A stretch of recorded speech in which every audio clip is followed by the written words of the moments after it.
Protéger la ressource en eau contre la pollution diffuse, la pollution entre autres liée aux pratiques agricoles et l'usage de polluants. Mais que ce soit en Martinique ou en Guadeloupe, l'exploitation et la protection de l'eau nécessitent un coût et une réglementation. Le problème de l'eau, c'est pas simplement de le distribuer, mais c'est aussi de la recueillir et la recueillir dans de bonnes conditions pour pouvoir la distribuer ensuite dans de meilleures conditions.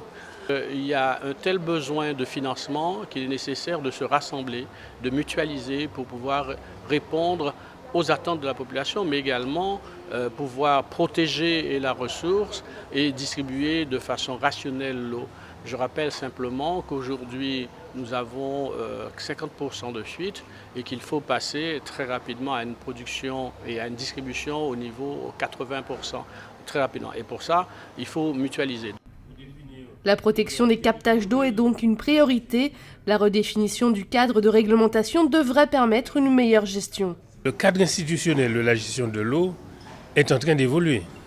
Alors aussi bien en Martinique qu'en Guadeloupe, les communautés d'agglomération ont anticipé l'application d'une loi qui vient d'être votée d'ailleurs. Ça a été voté le 7 août en France, au Parlement, qui domicilie désormais ou qui domiciliera désormais la compétence eau, non pas comme actuellement dans les communes, mais dans les communautés d'agglo.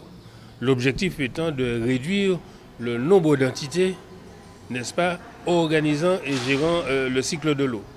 Donc, à mon avis, c'est une bonne chose. C'est un projet qui est en cours de réflexion, aussi bien en Martinique qu'en Guadeloupe, mais également partout en France, puisqu'il s'agit de redéfinir la gouvernance de l'eau. La mutualisation des ressources est un des maîtres mots de ces journées et la création d'une structure unique de production de l'eau, un objectif à atteindre d'ici 2016.